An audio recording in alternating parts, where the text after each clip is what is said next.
Hello students, we are discussing chapter 2. The name of chapter is solutions.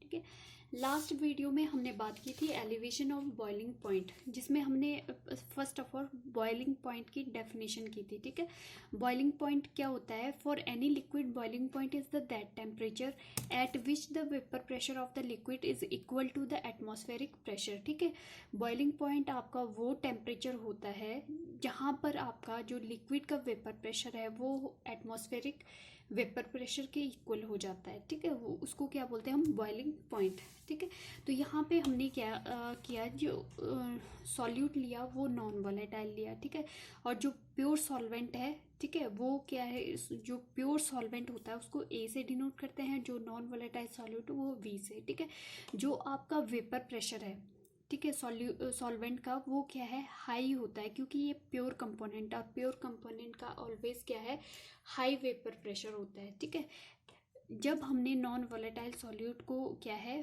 आपका mix किया, तो यहाँ पे क्या है, वेपर प्रेशर डिक्रीज हो गया. ठीक है, जो सॉल्यूशन आपके पास फॉर्म हुआ तो यहाँ पे क्या है, वेपर प्रेशर डिक्रीज हो गया, लेकिन यहाँ पे जो बॉइलिंग पॉइंट है वो इंक्रीज हो गया. ठीक है, लेकिन जो प्योर सॉल्वेंट का है वो क्या है, लेस आपका बॉइलिंग पॉइंट था, क्योंकि यहाँ पे क्या है, आपका प्योर कंपोनेंट था. ठीक है, वो इवेपोरेट भी क्या है आपका जल्दी हो रहा था, लेकिन यहाँ पे क्या है, सरफेस पे नॉन वोलेटाइल सॉल्यूट के पार्टिकल भी प्रेजेंट है, जो कि उसको वेपराइज होने से रोक रहे हैं. ठीक है, तो यहाँ पे क्या है, आपका जो बॉइलिंग पॉइंट है वो क्या है, इंक्रीज करेगा सॉल्यूशन का एज कंपेयर टू जो आपका प्योर कंपोनेंट है. ठीक है, इसी को हम क्या बोलते हैं, जो इनका डिफरेंस है प्योर कंपोनेंट और सॉल्यूशन के बीच के जो टेम्परेचर का डिफरेंस है, उसी को क्या बोलते हैं हम, एलिवेशन इन बॉइलिंग पॉइंट. ठीक है, तो यहाँ पे अगर हम बात करें प्योर सॉल्वेंट का, तो ग्राफ हमारे पास क्या आया था कि ये एज कंपेयर टू, ठीक है, जहाँ पे प्योर कंपोनेंट का है तो इनका क्या है, बॉइलिंग पॉइंट हाई होता है, सॉरी लेस होता है बॉइलिंग पॉइंट. ठीक है, तो बॉइलिंग पॉइंट लेस होगा तो इसको ये क्या है, टेम्परेचर टीबी से डिनोट करते हैं, कि टीबी नॉट से, क्योंकि ये क्या है, प्योर कंपोनेंट का आपका मीन्स सॉल्वेंट का टेम्परेचर है. ठीक है, और जो आपका सेकंड है, जब आपने नॉन वोलेटाइल सॉल्यूट ऐड किया तो टेम्परेचर भी आपका बॉइलिंग पॉइंट भी इंक्रीज हो गया. ठीक है, इंक्रीज हो गया, तो यहाँ पे जो आपके पास टीबी है वो क्या है, टेम्परेचर ऑफ सॉल्यूशन. ठीक है, boiling point of the solution. Delta TB क्या है, difference between solution and solvent temperature के बीच का जो डिफरेंस है उसको क्या बोलते हैं हम, डेल्टा टीबी. जो चेंज आया टेम्परेचर में, ठीक है, तो उसको क्या बोलते हैं, elevation in boiling point. Elevation का मतलब होता है कि इंक्रीज इन बॉइलिंग पॉइंट, कि कितना इंक्रीज हुआ. ठीक है, वो डिफरेंस आप सॉल्यूशन के टेम्परेचर से या बॉइलिंग पॉइंट से आपने क्या है, सॉल्वेंट का बॉइलिंग पॉइंट माइनस करना है. ठीक है, तो ये इक्वेशन आई थी आपके पास. तो यहाँ से आपके पास जो डेल्टा टीबी है वो डायरेक्टली प्रोपोर्शनल था आपका concentration of the solute. Means ये टोटली डिपेंड करता है आपका सॉल्यूट की कंसंट्रेशन पे, कि नंबर ऑफ सॉल्यूट पार्टिकल कितने प्रेजेंट है. ठीक है, तो अगर ये आपके कंसंट्रेशन ऑफ सॉल्यूट पे डिपेंड करता है, तो यहाँ पे हम वो यूनिट लेंगे, जो आपकी कंसंट्रेशन यूनिट लेंगे, जो आपकी टेम्परेचर इंडिपेंडेंट है. ठीक है, तो delta TB is directly proportional to molality. Molality क्या है, आपकी एक यूनिट है, कंसंट्रेशन यूनिट है, जो कि क्या है, आपके टेम्परेचर इंडिपेंडेंस है. ठीक है, तो यहाँ पे डेल्टा टीबी है वो डायरेक्टली प्रोपोर्शनल आ गया आपका number of moles of the solute upon mass of the solvent. ठीक है, तो यहाँ पे जो डेल्टा टीबी इक्वल टू के बी इंटू एम. ठीक है, तो यहाँ पे क्या है, ठीक है, तो ये मोलर एलिवेशन कांस्टेंट है. ठीक है, इसकी वैल्यू डिपेंड करती है सॉल्वेंट के ऊपर. जो मोलर एलिवेशन प्रोपोर्शनैलिटी जो कांस्टेंट है, इसकी वैल्यू डिपेंड करती है सॉल्वेंट के, और इंडिपेंडेंट है नेचर ऑफ सॉल्यूट के. ठीक है, तो यहाँ पे जो मोलैलिटी है, ठीक है, जो मोलैलिटी है आपकी, ये क्या है, moles of the solute. Moles of solute, अगर आपने मोलैलिटी फाइंड आउट करनी है तो moles of the solute dissolve पर सॉल्वेंट इन केजी. ठीक है, सॉल्वेंट इन केजी. ठीक है, तो आपके पास मोलैलिटी क्या होती है कि आपका सॉल्वेंट में कितने मोल्स ऑफ सॉल्यूट डिजॉल्व है, और जो आपका मोल्स ऑफ द सॉल्यूट है, ठीक है, अगर आपने ये फाइंड करना है गिवन मोल्स ऑफ सॉल्यूट, ठीक है, तो ये क्या होता है, mass of the solute, mass of solute upon molar mass, ठीक है। ये तो गिवन मास है सॉल्यूट का, जो गिवन होगा मोलर मास से हम क्या फाइंड आउट करेंगे, मोल्स ऑफ द सॉल्यूट, ठीक है। ये आ जाएगा सॉल्वेंट इन केजी, ठीक है। तो यहाँ से क्या वैल्यू आ जाएगी आपकी केबी इंटू, अगर हम गिवन मास को डिनोट करेंगे, देखो केबी स्मॉल डब्ल्यू से, ठीक है। अगर मोलर मास की बात करें तो इसको कैपिटल एम से, और आपका जो सॉल्वेंट है उसको कैपिटल डब्ल्यू से, ठीक है।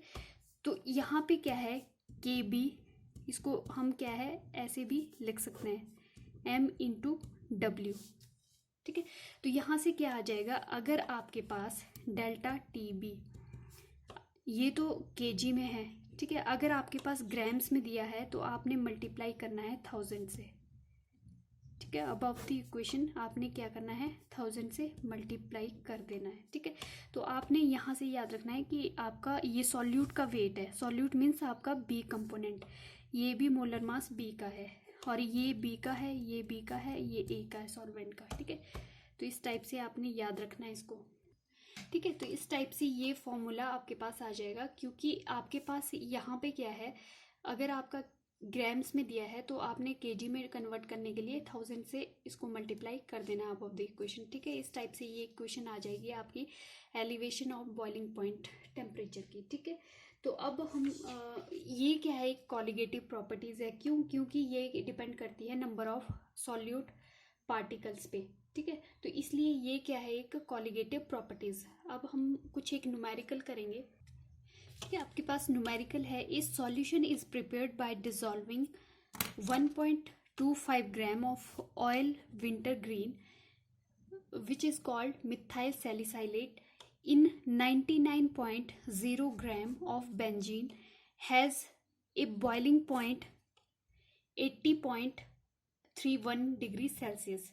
डिटरमिन द मोलर मास, आपने क्या फाइंड आउट करना है, molar mass of this compounds having the boiling point of the benzene is 80.10 degree Celsius and Kb is equal to 2.53 kelvin Kg per मोल, ठीक है।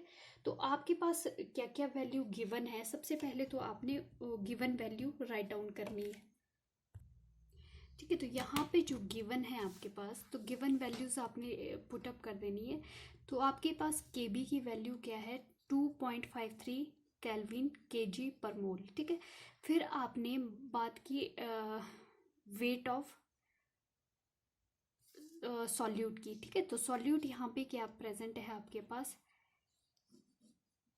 Methyl salicylate, ठीक है। तो ये क्या है आपके पास सॉल्यूट, बेंजीन क्या है सॉल्वेंट है आपके पास, यहाँ पे बेंजीन क्या है सॉल्वेंट, ठीक है। इसका वेट आपके पास गिवन 99 ग्राम है।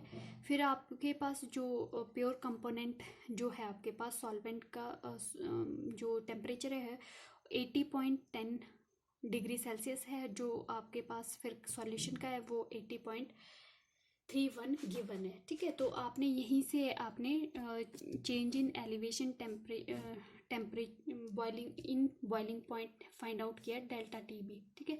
तो इसमें से माइनस किया तो ये आपका 0.21 डिग्री सेल्सियस आ गया। तो इसको क्या है आपने पुटअप करना है फॉर्मूले में, ठीक है। तो यहाँ पे क्या है जो फॉर्मूला यूज़ करना है डेल्टा टी बी, ठीक है, क्योंकि आपके पास यहाँ पे जो वेट है वो ग्राम्स में है, तो हम ये कौन सा फॉर्मूला यूज़ करेंगे, तो डेल्टा टी बी, ठीक है। अब के बी की वैल्यू पुटअप करो, फॉर्मूला तो ये यूज़ होगा, ठीक है। तो यहाँ से क्या है के बी की वैल्यू पुटअप करो 2.53, ठीक है, Kg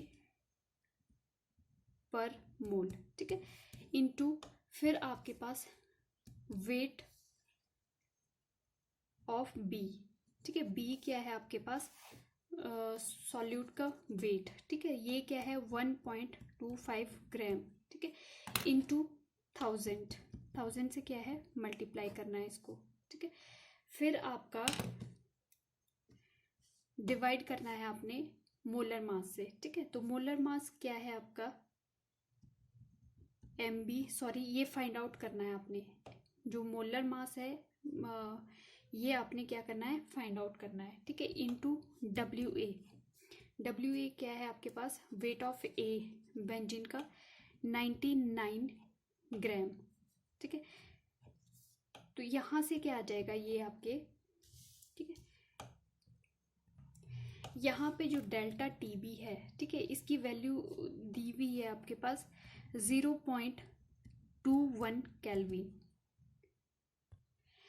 ठीक है। तो यहाँ पे क्या है डेल्टा टी बी आपके पास 0.21 केल्विन है, ठीक है।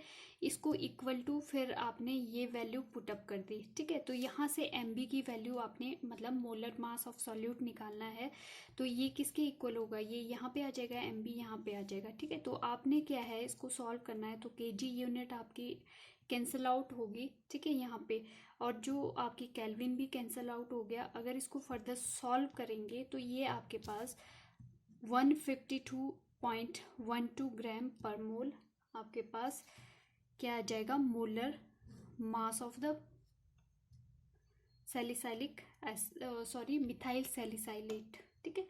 तो ये इसका क्या है मोलर मास आपका आ जाएगा, ठीक है। तो इस टाइप से आपने क्या है फॉर्मूले में क्या है पुटअप करनी है जो गिवन वैल्यूज है, ठीक है। और आपने फाइंड आउट करना है जो भी आपका रिस्पेक्टिवली कोई भी क्वांटिटी पूछी है, ठीक है। तो एलिवेशन इन बॉइलिंग पॉइंट क्या हुआ आपके पास, जो एक बार फिर से देख लो। अगर आपका क्या है जो प्योर कंपाउंड्स का या प्योर जो आपके पास सॉल्वेंट है, ठीक है। अब जो कॉलिगेटिव प्रॉपर्टीज़ क्या होती है कि मतलब ये होती है आपकी डाइल्यूट सॉल्यूशन की प्रॉपर्टीज़ होती है जो डिपेंड करती है नंबर ऑफ सॉल्यूट पार्टिकल्स पे, ठीक है। सॉल्यूशन के जो कंसंट्रेशन ऑफ सॉल्यूट है उस पे डिपेंड करती है, ठीक है। तो टोटल जो आपके पास वेपर प्रेशर है वो क्या है डिक्रीज करेगा, क्यों, क्योंकि यहाँ पे क्या है नॉन वोलेटाइल सॉल्यूट आपने यूज़ करना है, ठीक है। तो नॉन वोलेटाइल सॉल्यूट क्या करेगा, इसकी जो प्योर कंपोनेंट में मिक्स होके क्या है ये इवेपोरेट तो होगा नहीं खुद, ठीक है। तो ये क्या करेगा जो सॉल्यूशन फॉर्म हुआ तो यहाँ पे वेपर प्रेशर क्या है डिक्रीज करेगा, और यहाँ पे क्या है जो बॉइलिंग पॉइंट है वो सॉल्यूशन का इंक्रीज करेगा, ठीक है, एज कंपेयर टू आपका जो प्योर कंपोनेंट है, ठीक है। तो इस टाइप से क्या है जो टेम्परेचर है या बॉइलिंग पॉइंट है वो सॉल्यूशन का इंक्रीज करेगा और आपका as compare to pure component, क्योंकि हमने नॉन वोलेटाइल सॉल्यूट ऐड किया है, ठीक है। तो इस टाइप से क्या है जो आपका टेम्परेचर डिफरेंस आता है उसको बोलते हैं हम एलिवेशन इन बॉइलिंग पॉइंट।